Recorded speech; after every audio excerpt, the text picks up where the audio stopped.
Meu nome é Alex Villegas, sou professor do IF e estou aqui com dicas rápidas e eficientes sobre iluminação.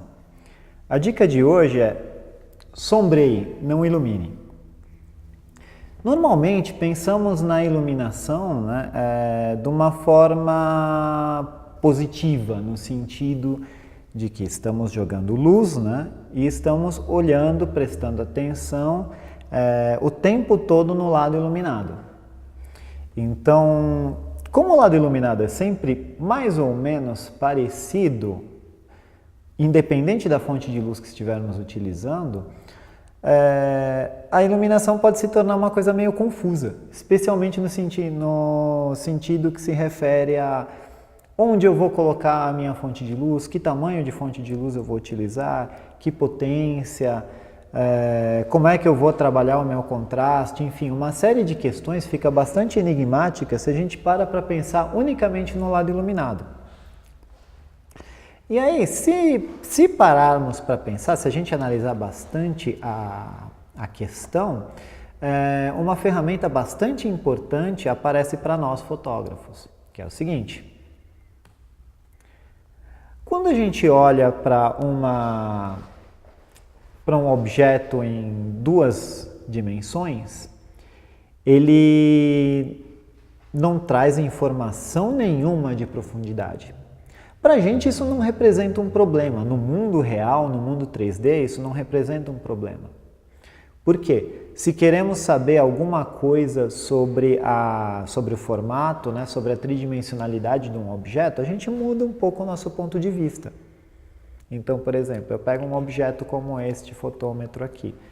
Se eu quiser ver como é a tridimensionalidade dele, se eu quiser explorar, ou eu giro o fotômetro para olhar, ou eu simplesmente vou me movendo.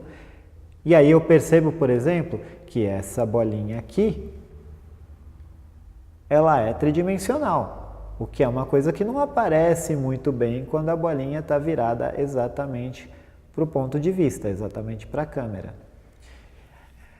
Isso quer dizer o quê? Isso quer dizer que coisas tridimensionais, como esculturas, como objetos em geral, pessoas, elas fornecem informação em 3 dimensões, obviamente, profundidade, altura e largura. Legal. Quando a gente fotografa, ou desenha, ou pinta, a nossa superfície é o papel. Então o que acontece? A gente perde instantaneamente uma das dimensões, a gente perde instantaneamente a profundidade, então não temos mais informação sobre o relevo de nada. É por isso que essa imagem aqui, ela pode estar representando um disco plano ou ela pode estar representando uma esfera. Eu não tenho como saber, porque eu mudo o meu ponto de visão, não tenho mais informação nenhuma sobre a profundidade desse objeto. E aí? O que eu posso fazer a respeito disso? Eu posso fazer isso. Então, agora, apesar de estarmos olhando para uma superfície bidimensional, a gente tem a ilusão da profundidade. Por quê? Existe sombra.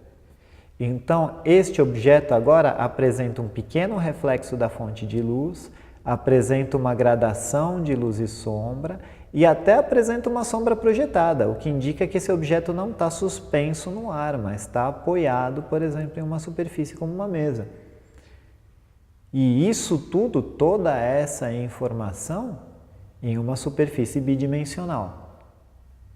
Ou seja, isso indica que para a gente a sensação de tridimensionalidade, que é o principal problema da fotografia, ela vem das sombras e não da luz.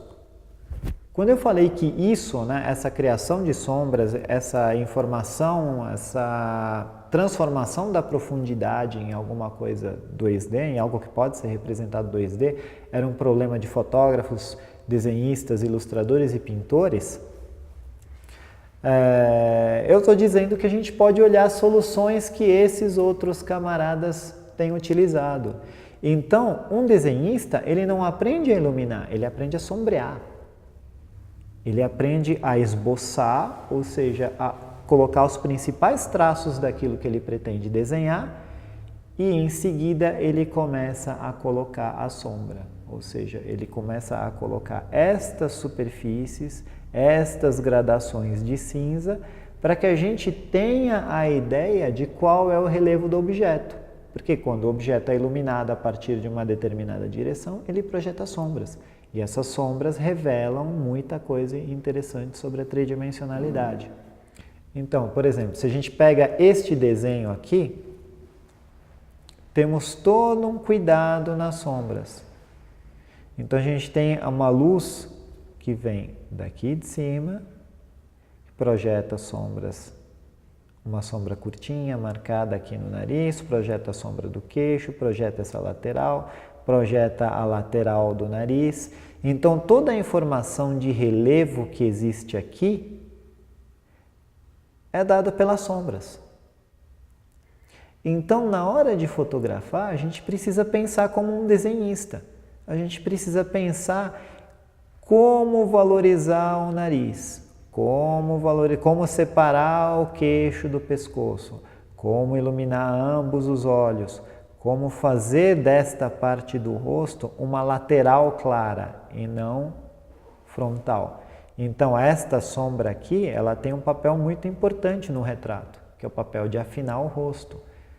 Esta sombra aqui, ela tem um papel muito importante junto com essa, que é de determinar qual é o tamanho do nariz, o quão ele é largo ou estreito e o quanto ele se projeta para frente do rosto. Mesma coisa neste esboço. Então aqui a gente tem um sombreado bastante delicado e bastante preciso, mostrando exatamente como é o relevo do rosto dessa moça. Embora todo o resto se perca no fundo, né, o desenho se desfaça em relação ao fundo, que é uma coisa que hoje em dia nós fazemos com luz, né? Estes detalhes de relevo são extremamente bem descritos por conta da delicadeza dessas sombras, do desenho apropriado dessas sombras. Então, nós temos que levar em consideração que para se sombrear direito, a gente precisa trabalhar com a sombra como um elemento gráfico.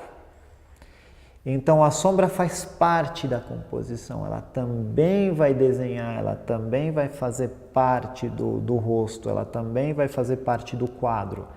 A gente pega os traços da pessoa ou do objeto que estamos fotografando, consideramos como um esboço e vamos sombreando.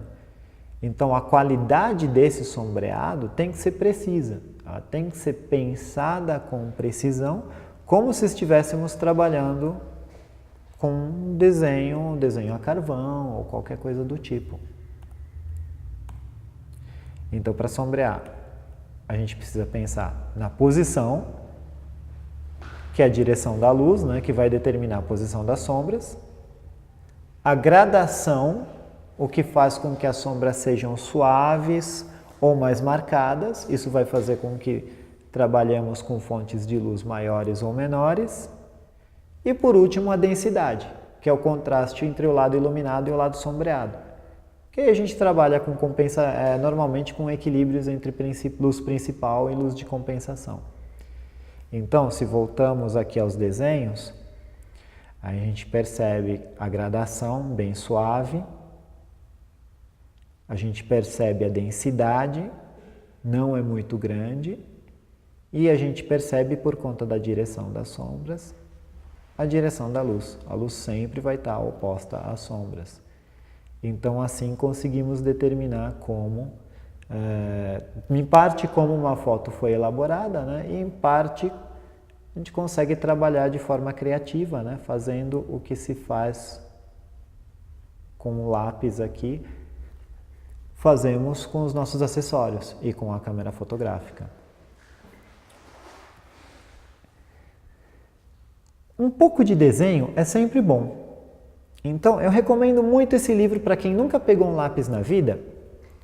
Esse livro, Desenhe, da editora GG, ele é bastante interessante, ele é bem simples e trabalha bastante bem o conceito de luz e sombra. Fala bem de luz e sombra, fala bem do traço, né? Fala bem das transições, aonde a gente começa as transições, aonde a gente termina.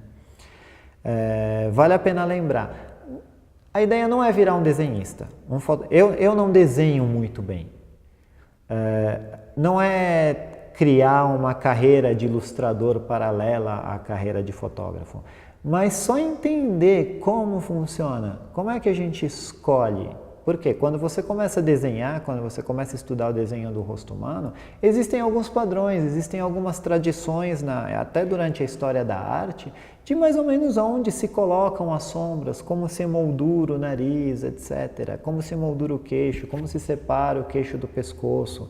Estudando isso no desenho, vocês começam a prestar atenção nas sombras.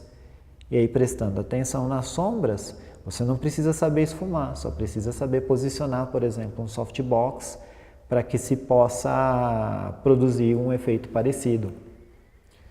Então, lembre-se, você não precisa saber desenhar, você só precisa entender como as sombras funcionam. Ajuda muito. Bom, por hoje é só. Se a dica foi útil, se gostou, por favor, curta, compartilhe e se inscreva no canal para receber novas informações, novas dicas sobre iluminação e outras disciplinas. Até a próxima, muito obrigado.